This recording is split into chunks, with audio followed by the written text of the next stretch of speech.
వరదల సాయం. జగన్మోహన్ రెడ్డి గారు వరద బాధితులకు సాయం చేశారు. చంద్రబాబు నాయుడు గారు ప్రభుత్వం తరపున వరదలకు సాయం చేశారు, వ్యక్తిగతంగా సాయం చేశారు. అసలు ఏంటి, ఎవరు ఏ విధంగా చేశారు, ఎవరు ప్రజల పట్ల ఉదాసీనంగా వ్యవహరించి ఉదార స్వభావంతో ఎంత దానం చేశారనేది తెలుసుకోవడం కోసం మన ముందర ఈరోజు స్టూడియోలో పొలిటికల్ అనలిస్ట్ మధుసూదన్ రెడ్డి గారు ఉన్నారు. నమస్కారం సార్. నమస్తే షణ్ముఖ్. సార్, మధుసూదన్ రెడ్డి గారు, జగన్మోహన్ రెడ్డి గారు ఏమో 1,10,00,000 రూపాయలు విరాళం ఇచ్చారు. మొదటి రోజు 30,000 కుటుంబాలకు, రెండో రోజు 20,000 కుటుంబాలకు నిత్యావసర సరుకులు పంచారు. మరి 1,10,00,000 రూపాయలు డివైడెడ్ బై 50,000 వేస్తే కుటుంబానికి 220 రూపాయలు అందినాయి సార్. మరి ఎంతో ఉదార స్వభావంతో జగన్మోహన్ రెడ్డి గారు 220 రూపాయలు కుటుంబానికి ఇచ్చారు. మరి ఒకవైపు ఏమో చంద్రబాబు నాయుడు గారు ఏమీ చేయలేదు, డ్రామా ఆర్టిస్టు, పవన్ కళ్యాణ్ గారు ఏమో సినిమా ఆర్టిస్ట్ అని చెప్పేసి గతంలో ఇదే జగన్మోహన్ రెడ్డి గారు వివిధ నానా వ్యాఖ్యలతో సంబోధించారు. మరి మీరేం చెప్తారు దీనిపైన? చెప్పేదేముందే, కలియుగ దానవుడు అని చెప్పాను కదా. దానవుడికి దోచుకోవడం దాచుకోవడం తప్ప నిజాలు చెప్పడు. వాడు నిజాలు చెప్పిండనుకో, వాడు తల ఈ ఒక్కల వద్దని మునిసిపోడు శాపం పెట్టాడు. అందువల్ల నిజాలు చెప్పడు. ఓకే, కాకరగాడు చెప్పడన్నమాట. ఇప్పుడు మంచో చెడు ప్రకృతి విపత్తులు, పంచభూతాలు, అగ్ని ద్వారా వస్తుంది, భూకంపం ద్వారా వస్తాయి, చెప్పి రావు కదా. అందువల్ల ఏంటంటే ఈ ప్రకృతి విపత్తులు నేషనల్కి సంబంధించినటువంటి ఒక ఫండ్ ఉంటుంది. ఈ డిజాస్టర్ కింద ఇచ్చినటువంటి 9,000 కోట్ల రూపాయల డబ్బు ఏం చేసినావు ముందు సమాధానం చెప్పు. గతించిన 5 సంవత్సరాల్లో 9,000 కోట్ల రూపాయలు డబ్బు వచ్చిందా రాలేదా? ఆ డబ్బులు ఏం చేసినావు, దానికి లెక్కాపత్రం చెప్పు. ఆ డబ్బులు ఎటు ట్రాన్స్ఫర్ చేసినావు? రూపాయి బిళ్ళ పెట్టకుండా గతంలో తన యొక్క ప్రణాళికలు ఏం చేసిందంటే 3,000 కోట్ల రూపాయలు ప్రకృతి విపత్తు నిధులు పెడతానని చెప్పిన గత పాలకుడైనటువంటి ఈ పాపాత్ముడు ₹1 పెట్టాడా? 3,000 కోట్ల న్యాచురల్ కెలామిటీ ఫండ్ అని చెప్పేసి అసలు వాళ్ళు ఇచ్చిన సెంట్రల్ గవర్నమెంట్ ఇచ్చిన డబ్బుల్ని డైవర్ట్ చేసేసాడు. దానికి లెక్కాపత్రం చెప్పకుండా తప్పించుకొని తిరిగిండు. నేను అంటుండేది ఏంటంటే, సరే మంచో చెడు ఒక జల ప్రళయం వచ్చింది, ఆ జల ప్రళయం ఆ వరదలో కూడా బురద రాజకీయం చేశాడు.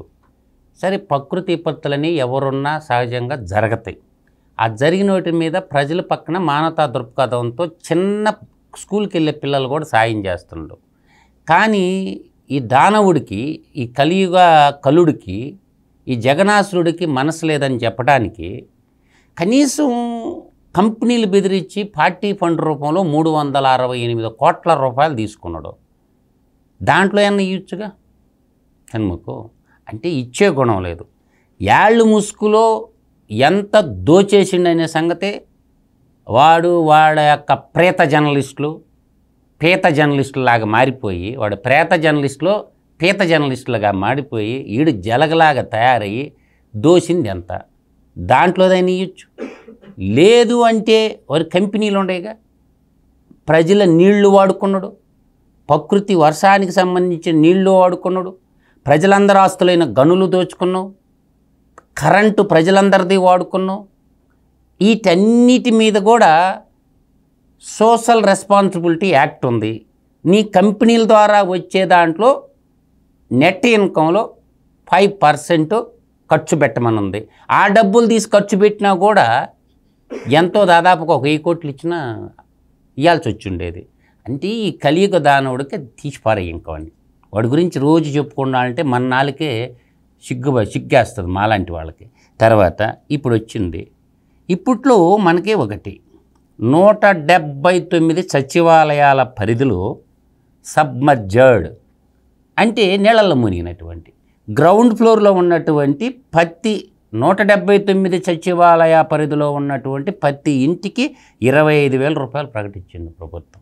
Number 2, first floor second floor ఉన్నటువంటి ప్రతి గృహానికి 10,000 రూపాయలు ప్రకటించింది నేటి కూటమి ప్రభుత్వం. తర్వాత ఇక్కడ స్మాల్ ఎస్టాబ్లిష్మెంట్ అంటే కిరాణా షాపులు ఉంటాయి, చిన్న చిన్న కిరాణా దుకాణ షాపులు ఉన్నటువంటి వాళ్ళకి 25,000 రూపాయలు వాళ్ళకి ఇవ్వాలని చెప్పి ప్రభుత్వం ప్రకటించింది. తర్వాత ఇంకా ఎంఎస్ఎంఈ రిజిస్ట్రేషన్ చేసుకున్నటువంటి స్మాల్ స్కేల్ ఇండస్ట్రీస్ 40 లక్షల లోపల ఉన్నటువంటి వాటికి 50,000 రూపాయలు రియంబర్స్మెంట్ చేసేదానికి తయారైపోయింది ప్రభుత్వం.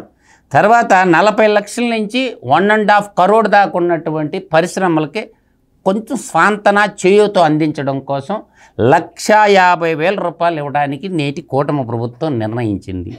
తర్వాత ₹1,00,00,000 అబోవ్ ఏదైతే ఉంటుందో ₹1,00,00,000 అబోవ్ ఉండే వాటికి 1,50,000, 40 లక్షల నుంచి 1.5 కోటి టర్న్ ఓవర్ ఉండేటటువంటి రిజిస్టర్డ్ ఎంఎస్ఎంఈసీలకి ₹1,00,000 చొప్పున ఇవ్వాలని ప్రభుత్వం నిర్ణయించింది. తర్వాత చూసుకుంటే 2 వీలర్ ప్రతి వ్యక్తికి ఉంటుంది, ప్రతి ఇంట్లో ఉంటుంది. అది డ్యామేజ్ అయిపోయింది కాబట్టి వరద నీళ్ళు వస్తే అదంతా ఇంజిన్ పాడైపోయి ఉంటుంది కాబట్టి ₹3,000 సర్వీస్ సెక్టార్కి వాళ్ళు సర్వీస్ చేసుకోవడానికి 2 వీలర్కి ఇస్తున్నారు. 3 వీలర్ ఆటోకి వచ్చేసరికి ఆటోకి వచ్చేసరికి మనకి ₹10,000 ఆటో వాళ్ళకి ఇస్తున్నారు 3 వీలర్కి. తర్వాత చూసుకుంటే ఇట్లా అన్ని రంగాలకి ఫిషరీ వాళ్ళకి, బోట్లు పోయిన వాళ్ళకి కొంత ఇస్తున్నారు. 9,000 సమ్ చేంజ్ ఇస్తున్నారు ఫిషరీ బోట్స్ వాళ్ళకి. తర్వాత ఇక్కడ సెరికల్చర్లో ₹25,000 ఇస్తున్నారు పర్ హెక్టార్కి సెరికల్చర్కి సంబంధించి. తర్వాత live stocks cows and buffaloes అంటే పాడి గేదెలు, పాడి పశువులు కూడా జీవనాధారాలు కాబట్టి అవి ఏమన్నా వరదలో చనిపోయి ఉంటే ఒక్కొక్క పాడి పశువుకి ₹50,000 ఇవ్వాలని ప్రభుత్వం నిర్ణయం తీసుకున్నది. తర్వాత ఇంకా చూసుకుంటే లైవ్ స్టాక్ ఎద్దులు అంటే వ్యవసాయంలో ఎద్దుల పాత్ర గణనీయంగా ఉంటుంది కాబట్టి ఈ ప్రతి ఎద్దుకి ₹40,000 ఇవ్వాలని నిర్ణయం తీసుకోవడం జరిగింది. ఈ విధంగా పోతుంటే మేకలు గొర్రెలు పెంచుకునేటటువంటి రైతులు ఉంటారు, పాడి పశువులు పాడి పంట అంటారు కాబట్టి ఈ లైవ్ స్టాక్స్కి వచ్చేసరికి ఒక్కొక్క గొర్రెకి కానీ మేకకు కానీ చచ్చిపోతే ₹7,500 ఇవ్వడానికి ప్రభుత్వం నిర్ణయం తీసుకున్నది. తర్వాత ఇంకా తీసుకుంటే పౌల్ట్రీలో ఒక పౌల్ట్రీ అనేది ఒక పరిశ్రమగా ఉంటుంది కాబట్టి దానిలో కూడా ఈచ్ బర్డ్కి ₹100 ఇవ్వడానికి ప్రభుత్వం నిర్ణయం తీసుకున్నది. తర్వాత క్యాటిల్ అండ్ సీడింగ్ డ్యామేజ్ కింద కూడా ఇచ్చారు. తర్వాత చూసుకుంటే అగ్రికల్చర్కి, హార్టికల్చరు ఇట్లా అన్ని రంగాలకు సంబంధించి అన్నిటికీ ఒక కార్పస్ ఫండ్ తయారు చేసి ప్రపంచంలో ఉన్నటువంటి పారిశ్రామికవేత్తలు, ఆంధ్రప్రదేశ్లో ఉన్న పారిశ్రామికవేత్తలు, సినీ పరిశ్రమలలో చిన్నపిల్లలు మానవతా దృక్పథంతో ముందుకొచ్చి కొన్న CMRF ఫండ్ కింద, రిలీఫ్ ఫండ్ కింద కొంత ఇచ్చాడు. కానీ ఈ జగనాసురుడు అనేవాడు ₹1,00,00,000 ప్రకటించుండంట, సిగ్గుండాల. అందువల్ల ఏంటంటే ప్రభుత్వము ఈ వరదల విపత్తు సమయంలో అన్ని రంగాలని ఒక తప్పు చిన్న చిన్న షాపులోని 2 వీలర్ 3 వీలర్ అన్ని రంగాల్లోకి స్మాల్ స్కేల్ ఇండస్ట్రీ పరిశ్రమల్లో వాళ్ళకి అందరికి కూడా చేయూతగా నిలబడింది. కూటమి ప్రభుత్వం వచ్చి నిండా కలిసి తిప్పి కొడితే 100 రోజుల లోపలే ఉంది కాబట్టి ఒకటి చేసుకుంటున్నాడు. ఫస్ట్ పరిపాలన సిట్టడి చేసుకున్నాడు, అనుకోకుండా వరదలు వచ్చినాయి, వాటిని పరిష్కరిస్తుండో. ఈరోజు క్యాబినెట్ మీటింగ్లో కూడా చర్చించింది దేని గురించి, మొత్తం టోటల్గా వ్యవస్థల్ని ప్రక్షాళన చేసుకోవడానికి ఒక్కొక్క శాఖను ఒడివడిగా అడుగులు పడుతుంటాయి. ఇంతకాడికి ఏం చేస్తాడు, 100 రోజుల పాలల్లో ₹3,000 ఉన్న పింఛన్ని 4,000 చేసి 1వ తేదీ తలుపు తట్టిస్తుంటారు. తర్వాత వికలాంగుల పెన్షన్ 3,000 ఉన్నదాన్ని ₹6,000 చేస్తారు. అన్ని రకాల ప్రభుత్వ ఉద్యోగాల జీతాలు కూడా 1వ తేదీ ప్రభుత్వ జీతాలు ఇస్తూ ఉంటారు. ప్రభుత్వ ఉద్యోగులు, కాంట్రాక్ట్ కార్మికులు కావచ్చు, ప్రభుత్వంలో ఉండేటటువంటి వాళ్ళకి అన్ని సమయం ఇవ్వాలి కదా. ఒకవైపు ప్రకృతి విపత్తులు, మరోవైపు ఈ జగన్ రెడ్డి రోజు ఇటు గుచ్చతా ఉండే పని బాట లేకుండా. తర్వాత ఏంటంటే కొన్ని శాంతి భద్రతలకు సంబంధించినటువంటి విషయాలు కూడా బయటకు వస్తూ ఉండే, రోజు పని చేసుకోనీయకుండా ప్రభుత్వాన్ని కాకి పొడుస్తున్నట్టు పొడుస్తూ ఉండే. అందుకే నేను వాడు కాకరి అన్నది. ఈ కాకరిని ఏం చేయాలంటే వాడికి జలాసంధుడు కొంట చూసా విద్య అక్కడ పెట్టాలి వాడిని. ఏదో బిన్లాడిని కానీ ఎట్ట చేశారో అక్కడ చేయాలండి. Okay sir. మరి మధుసూదన్ రెడ్డి గారు అంటే గతంలో ఎన్టీ రామారావు టైం నుంచి ఇప్పటి వరకు వాళ్ళు అంటే నారా కుటుంబం, నందమూరి కుటుంబం అందించినటువంటి స్ఫూర్తి అయితేనేమి, ఆ బాట అయితేనేమి, చాలామంది వాళ్ళ స్ఫూర్తితో ఇప్పుడు ప్రతి ఒక్కరు విరాళాలు సినీ పరిశ్రమ నుంచి అయితేనేమి, స్కూల్ పిల్లల నుంచి అయితేనేమి, ముసలివారి నుంచి అయితేనేమి ప్రతి ఒక్కరి నుంచి అందుతున్నాయి. మరి ఏంటి సార్ అసలు కోడికి కూడా అసలు దేశంలో ఫస్ట్ టైం మొదటి టైం సార్ వన్యప్రాణులకు పాడి జంతువులకు ఇంపార్టెన్స్ ఇచ్చి ఎడ్ల బండ్లకు కూడా ఇచ్చారు సార్. అంటే ఏదన్నా ఈ డ్యామేజ్ అయిన ఎడ్ల బండ్లకు, ఫిషింగ్ బోట్లకు, నెట్లకు, మోటార్లకు ఉన్నటువంటి నెట్టు కానీ ప్రతి ఒక్క విభాగాన్ని కవర్ చేసి అత్యుత్తమంగా దేశంలోనే వరద సాయంలో ది బెస్ట్ ప్యాకేజ్ అని చెప్పేసి చంద్రబాబు గారు ప్లస్ చాలామంది నుంచి ప్రశంసలు వెల్లువ వచ్చే పరిస్థితి. మరి మీరేమంటారు? ఇప్పుడు మనకి ఒకటి గుర్తుపెట్టుకో షణ్ముఖు, సదావత్సలే నమస్తే మాతృభూమి, నమస్తే సదావత్సలే మాతృభూమి. ముందు మాతృభూమి మీద, కన్న తల్లి మీద ప్రేమ ఉన్నోడికి ఎన్ని చెప్పినా మారతాడు. వాడు కలియుగ దానవుడు కాబట్టి ఎట్ట మారతాడు చెప్పు? మనం ఎన్ని చెప్పుకున్నా వాళ్ళు మార్పు రాదు. అందువల్ల వాడు మార్పు ఎప్పుడు పోద్దంటే, కల్లుడు అంటే దుర్మార్గుడు అని అర్థం సార్. స్వచ్ఛమైన సూర్యాంధ్ర నిఘంటువులో పదం కల్లుడు. అది వేరే ఉంటుంది సార్. మనిషికి వాడికి నిలువెల్ల విషం అనేది భక్త సాంస్క్రిట్ పద్యం ఒకటి ఉంది. ఆ సాంస్క్రిట్లో ఏంటంటే పాము ఉంటుంది కదా, పాముకి నిలువెల్ల విషం ఉంటుంది. వీడికి కూడా అరికాల నుంచి శిరస దాకా విషమే, అంటే విష బీజాలు నాటుకొని ఉండన్నమాట. అందువల్ల నీకు ఇక్కడ నేను చెప్తుండే పాయింట్ ఏంటంటే, మనం జగన్మోహన్ రెడ్డి అనే వ్యక్తిని తన యొక్క ఆస్తులు మొత్తం కూడా నేషనల్ సెక్యూరిటీ యాక్ట్ని ప్రయోగించి మనం అటాచ్ చేసుకోలేదు అనుకోండి, మనం చాలా ప్రమాదంలో పడ్డాయి. నా లెక్కగా సార్, స్వచ్ఛమైన లెక్క నేను చెప్పేది కాదని ముందుకొచ్చి వాదించేవాడిని ఒక్కడ రమ్మను సార్. నేను అంటుండా కదా, ఆ సాక్షిలో పనిచేసేటటువంటి అప్ర మేధావుడు, లేదంటే వాడు ఉన్నాడు కదా సవాల్ ఇచ్చిన ఒకరోజు, Buggana Rajendranath Reddy, you are educated, not ఎక్కిట్రా ప్రెస్ క్లబ్లో హైదరాబాద్ జర్నలిస్టులు అందరూ ముందు పెట్టుకున్నావు, నువ్వు మగాడివైతే రారా అని చెప్పిన బొగ్గన రాజేంద్రనాథ్ రెడ్డికి. ఒక ఆర్థిక మంత్రికే సవాల్ ఇస్తుండా, వాడిని రమ్మనండి పుస్తకాలు ఎత్తుకొని.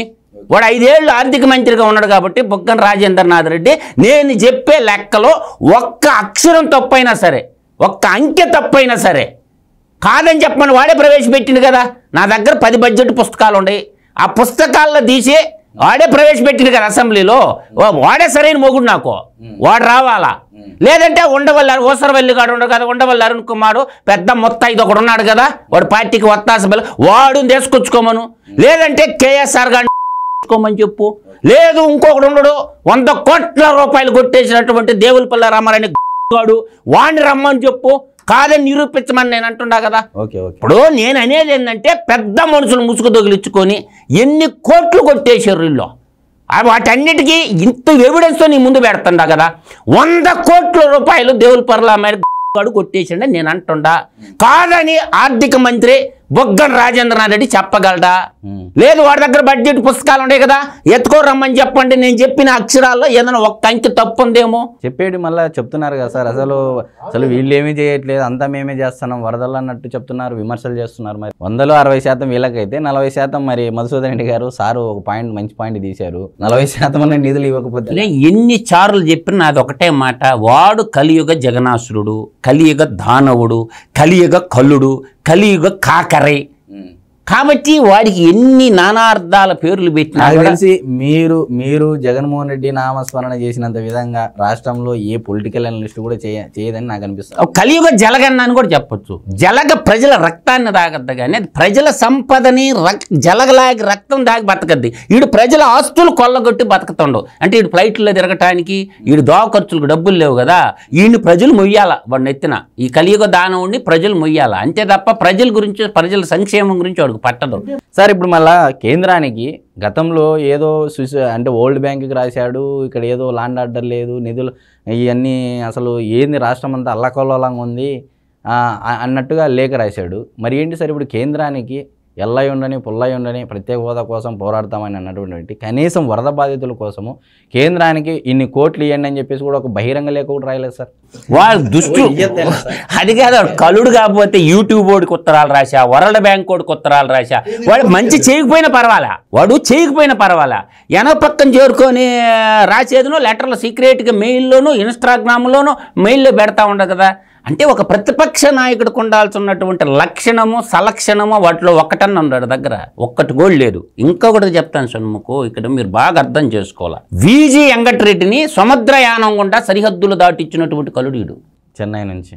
విజి వెంకటరెడ్డి గనుల శాఖ డైరెక్టర్గా పనిచేసిన నేవీలో వాడందరూ ఎయిర్ ట్రావెల్ చేస్తాడు అనుకుంటే ఈడేం చేసిండు, నేవీలో పనిచేసినాడు కదా, దాదాపు 10 లక్షల రూపాయలు ఖర్చు పెట్టి మరీ వెళ్ళాడు. ఇప్పుడు ఈయన పట్టుకొని లోపలేస్తే వాడు వస్తాడు బయటికి. ఈయన్ని లోపలేయటానికి సహస్రదా ప్రభుత్వం కృషి చేయాల. ముందు ఈయన్ని లోపలేస్తే ఆల్రెడీ రెడ్ కార్నర్ నోటీసులు కూడా జారీ చేశారని చెప్పేసి సమాచారం సార్. అసలు ఈ లుకౌట్ నోటీస్ వీళ్ళు పోర్టులు మర్చిపోయారు, ఎయిర్పోర్ట్లు చూసుకున్నారు, పోర్టులు మర్చిపోయారు మన పోలీసు వాళ్ళు.